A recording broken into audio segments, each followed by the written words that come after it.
लगा दो केस मुझ पर, जेल ले जाओ मुझे भी, लेकिन सच्चाई ये है कि इस देश का प्रधानमंत्री कायर है, अपनी सत्ता के पीछे छुपा हुआ है,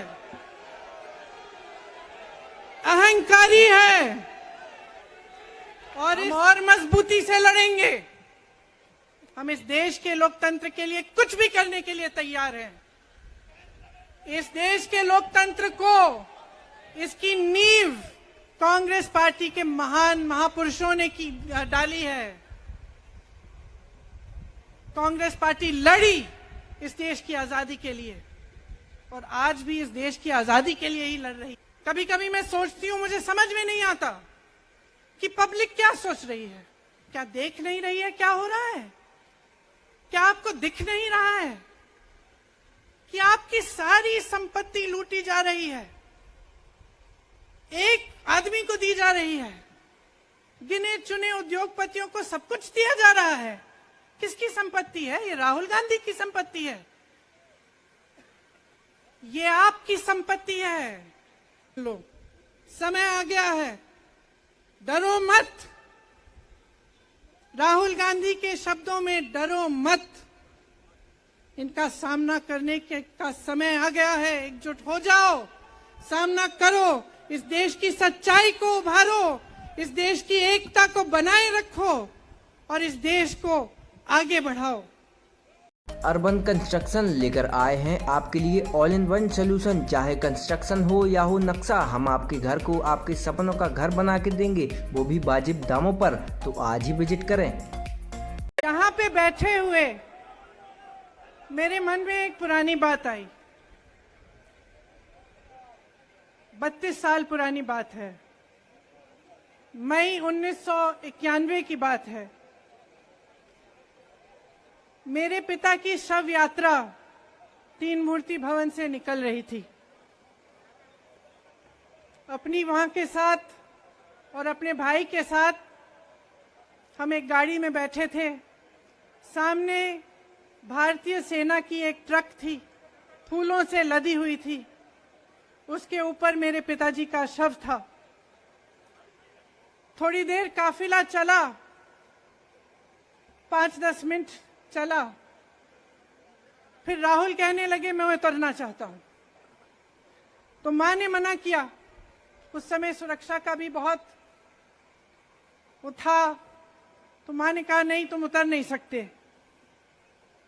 राहुल ने जिद की, नहीं मैं उतरूंगा। मैंने मां से कहा मां उतरने दो। राहुल गाड़ी से उतरा, उस सेना की ट्रक के पीछे खड़ा होके चलने लगा और तीन मूर्ति से लेके कड़ी धूप में अपने पिता के जनाजे के पीछे पीछे पैदल चलते चलते चलते चलते यहां पहुंचा। इस जगह से कुछ 400-500 गज दूर यहां पर मेरे शहीद पिता के अंतिम संस्कार मेरे भाई ने किए। कश्मीरी पंडित समाज के रिवाज का अपमान करते हैं, जिसके तहत एक बेटा अपने बाप के मरने पर पगड़ी पहनता है, परिवार की परंपरा को आगे बढ़ाता है। लेकिन आप पर कोई मुकदमा नहीं होता, आपको 2 साल की कोई सजा नहीं मिलती, आपको जेल की सजा नहीं मिलती, आपको संसद से कोई बाहर नहीं निकालता, आपको मना नहीं करता कि 8 सालों के लिए आप चुनाव नहीं लड़ सकते। क्यों? मैं पूछना चाहती हूं क्यों? आज तक हम चुप रहे हैं, हमारे परिवार का अपमान करते गए करते गए करते गए। मेरे भाई ने क्या कहा? संसद में वो मोदी जी के पास गए और उनसे गले लगे। मेरे भाई ने कहा मैं आपसे नफरत नहीं करता हूं, मेरे दिल में आपके लिए कोई नफरत नहीं है, हमारी विचारधारा अलग है, लेकिन हमारी नफरत की विचारधारा नहीं है। तो मैं पूछना चाहती हूं, एक आदमी का कितना अपमान करोगे? कितना अपमान करोगे? क्या यही है इस देश की परंपरा? आप परिवारवादी कहते हैं, तो भगवान राम कौन थे? भगवान राम को वनवास में भेजा गया, उन्होंने अपने परिवार, अपनी धरती के प्रति अपना धर्म निभाया। क्या भगवान राम परिवारवादी थे? क्या पांडव परिवारवादी थे कि वो अपने परिवार की संस्कारों के लिए लड़े? और हमें क्या शर्म आनी चाहिए कि हमारे परिवार के सदस्य शहीद हुए इस देश के लिए, कि इस झंडे में उनका खून है, इस धरती में उनका खून है, इस देश के लोकतंत्र को मेरे परिवार के खून ने सींचा है। और जो सोचता है कि हमें अपमानित करके हमें डराएंगे, हमें धमकाएंगे, जो सोचता है कि तमाम एजेंसियों को लगाकर हम पे छापे मारकर हमसे कुछ भी कर ले, हमको हमें डराएंगे, वो गलत सोचते हैं। हम डरने वाले नहीं हैं। हम और मजबूती से लड़ेंगे। हम इस देश के लोकतंत्र के लिए कुछ भी करने के लिए तैयार हैं। इस देश के लोकतंत्र को, इसकी नींव कांग्रेस पार्टी के महान महापुरुषों ने डाली है। कांग्रेस पार्टी लड़ी इस देश की आजादी के लिए, और आज भी इस देश की आजादी के लिए ही लड़ रही है। कभी कभी मैं सोचती हूं, मुझे समझ में नहीं आता कि पब्लिक क्या सोच रही है। क्या देख नहीं रही है क्या हो रहा है? क्या आपको दिख नहीं रहा है कि आपकी सारी संपत्ति लूटी जा रही है, एक आदमी को दी जा रही है, गिने चुने उद्योगपतियों को सब कुछ दिया जा रहा है? किसकी संपत्ति है? ये राहुल गांधी की संपत्ति है, ये आपकी संपत्ति है। ये पीएसयू किसके हैं? किसके लिए बनाए गए? आपके लिए बनाए गए, जो ऐसे एक के बाद एक इनको बेचे जा रहे हैं, दिए जा रहे हैं। इसी से तो आपका रोजगार आता है। छोटे उद्योगों से, छोटे व्यापारियों से आपका रोजगार आता है। किसी बड़े अडानी से नहीं आता। रोजगार नहीं देते, छीनते हैं आपका रोजगार। तो आप समझ क्यों नहीं पा रहे हैं? आप गैस के सिलेंडर के लिए 1000 रुपए दे रहे हैं, और यहां आपकी सारी संपत्ति किसी को सौंपी जा रही है। राहुल गांधी जी ने क्या कहा? अरे कौन सा इतना बड़ा जुल्म कर लिया कि आपसे 2 सवाल पूछ लिए, जवाब नहीं दे पाए ना, घबरा गए। और जो अहंकारी होते हैं, तानाशाह होते हैं, क्या करते हैं? जब सवालों का जवाब नहीं दे पाते तो पूरी सत्ता को लेकर जनता को दबाने की कोशिश करते हैं। जो सवाल उठाता है उसको दबाने की कोशिश करते हैं। आपने कभी सोचा है, आंखें खोलिए, आपने कभी सोचा है कि ये पूरी सरकार, ये सारे मंत्री, ये सारे सांसद एक आदमी को बचाने की क्यों इतनी कोशिश कर रहे हैं? इस अडानी में है क्या कि इसको आप सारी संपत्ति दे रहे हो देश की? 20 हजारों करोड़ शेल कंपनियों में इनके हैं, और आप इन पे इंक्वायरी नहीं कर सकते। ये अडानी है कौन कि आप सब उनका नाम उठते ही बौखला जाते हैं और उनको बचाने में लग जाते हैं? देखिए, आप इस देश के देशवासी हैं, ये देश आपका है, ये लड़ाई आपकी है। आज तमाम नौजवान बेरोजगार क्यों हैं? हम इश्तेहार तो देख रहे हैं, होर्डिंग देख रहे हैं, मदर ऑफ डेमोक्रेसी लिखा है, कहते हैं कि हमारी अर्थव्यवस्था बहुत तेजी से आगे बढ़ रही है, तो इतने नौजवान बेरोजगार क्यों हैं? तो जहां जहां हम जाते हैं बेरोजगार नौजवान क्यों दिखते हैं? इतनी महंगाई क्यों है? इतनी महंगाई क्यों है? क्या आप इतने बड़े काम कर सकते हो लेकिन एक गैस सिलेंडर का दाम कम नहीं कर सकते? आप छोटे व्यापारियों की मदद नहीं कर सकते? आप रोजगार नहीं बनवा सकते? तो फिर आपकी सरकार किस काम की है? लोगों को दबाने के लिए है या अडानी जी को आगे बढ़ाने के लिए है? तो आज ये समय आ गया है कि हमें गंभीरता से सोचना पड़ेगा। ये सरकार पूरी कोशिश करती है कि आपका ध्यान भटकाया जाए। अब आप सोचिए, कन्याकुमारी से कश्मीर तक एक आदमी चला, उसके साथ लाखों लोग चले। क्या पैगाम लेके चला? किस लिए चला? उसके दिल में क्या भावना थी कि लाखों लोग देश भर से उससे जुड़ के चले? समता, एकता की भावना थी।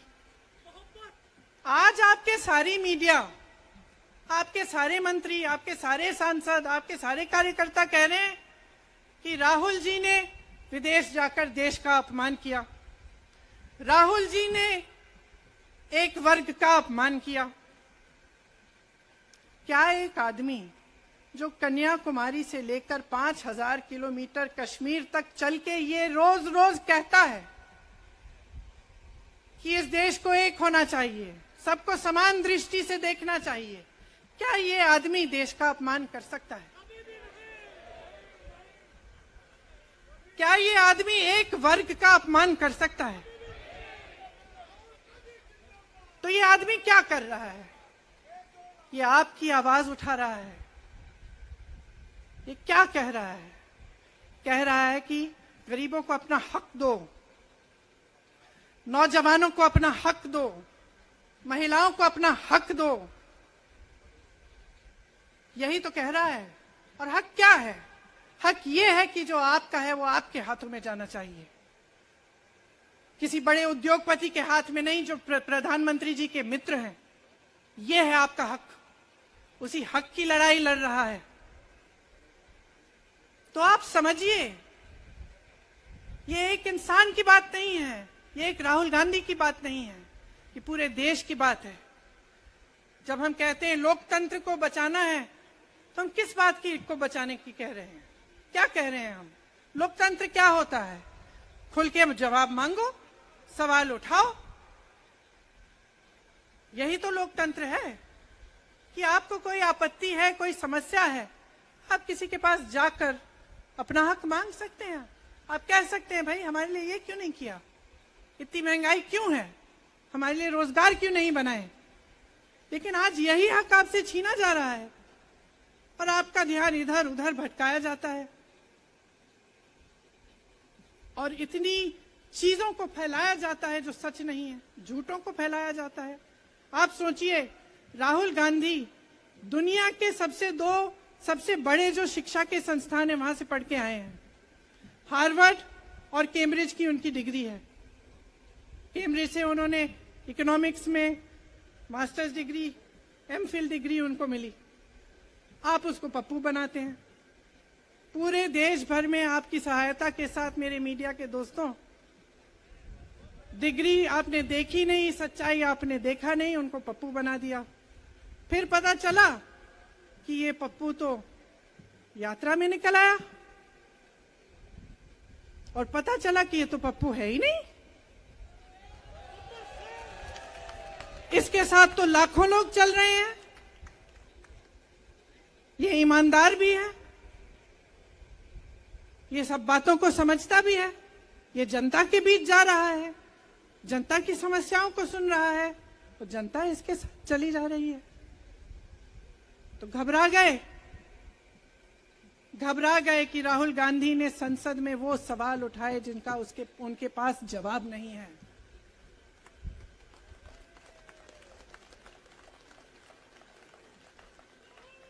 क्या किया सुन लीजिए। एक तरफ से हंसी भी आती है कि एक आदमी को रोकने के लिए इतना सारा करना पड़ा। जिस आदमी ने राहुल जी के खिलाफ सूरत में कंप्लेंट लगाई, आपको मालूम है कि पिछले साल उसने खुद कचहरी में जाके बोला इस पे आप स्टे लगा दीजिए। 1 साल के लिए अपने ही केस पे स्टे लगवाया। फिर वापस कब गए केस खुलवाने के लिए? राहुल गांधी के संसद में अडानी पे के भाषण देने के 1 हफ्ते बाद।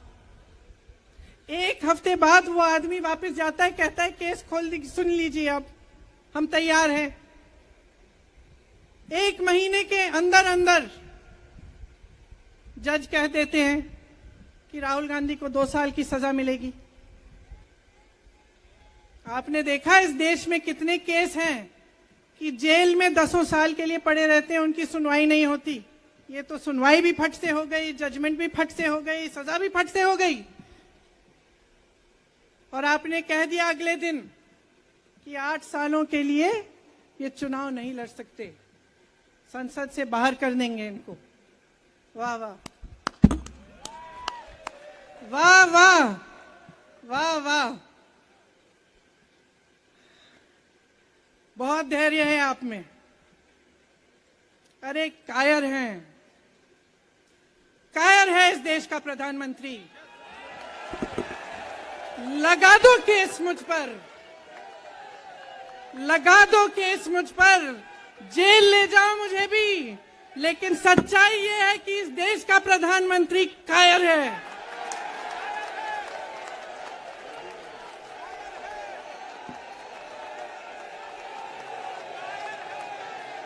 अपनी सत्ता के पीछे छुपा हुआ है, अहंकारी है। और इस देश की बहुत पुरानी परंपरा है, इस देश की बहुत पुरानी परंपरा है, हिंदू धर्म की पुरानी परंपरा है कि अहंकारी राजा को जनता जवाब देती है। और इस देश की बहुत पुरानी परंपरा है कि अहंकारी राजा को ये देश पहचानता है। मेरे परिवार ने मुझे एक चीज सिखाई है कि ये देश दिल से बोलता है और दिल से सुनता है। ये देश सच्चाई को पहचानता है। और मैं जानती हूं कि आज वो दिन है जब से सारा कुछ बदलने लगेगा।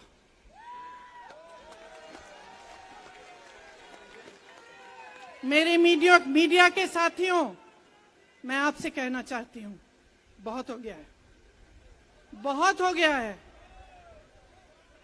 मैं जानती हूं आप पर कितना दबाव है। मैं जानती हूं कि आपको लाइन भेजी जाती है कि आज आपको ये कहना है, आज आपको ये लिखना है। लेकिन आपकी एक बहुत बड़ी जिम्मेदारी है। आज लोकतंत्र खतरे में है। अगर सरकार सवाल उठाने वाले को 8 सालों के लिए संसद से निकाल सकती है, अगर कह सकती है कि तुम्हें चुनाव लड़ने की ही इजाजत नहीं है, तो बहुत गड़बड़ है, बहुत गलत हो रहा है। और ये लोकतंत्र के लिए ठीक नहीं है, ये इस देश के लिए ठीक नहीं है। जब आप पत्रकार बने, शुरू में जब आप काम के लिए आए, तो आपके दिल में भी ये होगी बात कि देश के लिए मैं सच्चाई बोलूंगा, मैं सच्चाई बोलूंगी। आज आप बोल नहीं पा रहे हैं, हिम्मत करिए, खड़े हो जाइए आप भी। और जैसे खड़गे जी ने कहा कि तमाम पार्टियों ने आज अपनी आवाज उठाई है, उनका हम सब धन्यवाद देते हैं। और हम सबको एक होना पड़ेगा। इसलिए होना पड़ेगा क्योंकि आज ये देश खतरे में है। आज इस देश की सारी संपत्ति एक आदमी को सौंपी जा रही है और उस आदमी को बचाने के लिए पूरी सरकार खड़ी हो जाती है। बहुत गलत हो रहा है। अगर आज मेरे भाइयों और बहनों आप इसको पहचान नहीं पाएंगे तो इस देश को बहुत खतरे में डाल देंगे। इसीलिए यहां खड़े हुए महात्मा गांधी जी की समाधि के कुछ ही गज दूर खड़े हुए मैं आपको याद दिलाती हूं कि कितनों ने इस देश के लिए अपना खून बहाया है, कितनों ने इस देश की धरती, इस देश की आजादी के लिए अपना खून बहाया है। ये अफसर हैं यहाँ तैनात खड़े हैं, इसी तरह से इनके भाई सरहद पे खड़े होते हैं हमारे लिए, आज भी अपना खून बहा रहे हैं। क्या इसके लिए, क्या अडानी जी के लिए, कि अपने देश के किसान के लिए, अपने देश के गरीब के लिए, अपने देश के छोटे व्यापारियों के लिए, महिलाओं के लिए, अपने बच्चों के भविष्य के लिए हम सब अपनी जान देने के लिए तैयार हैं। तो मैं आपसे आग्रह करती हूं, मेरे देशवासियों, आंखें खोल लो, समय आ गया है, डरो मत।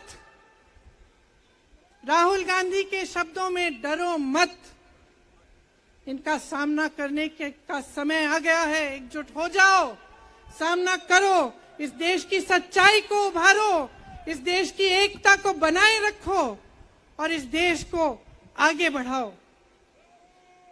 जय हिंद, जय हिंद, जय हिंद। सन 2002 से आपकी सेवा में श्री हनुमंत छाया ज्वेलर्स कुशल कारीगरी एवं शुद्धता की गारंटी के साथ। पता याद रखें, मेडिकल कॉलेज के आगे, तिली रोड, सागर, मध्य प्रदेश।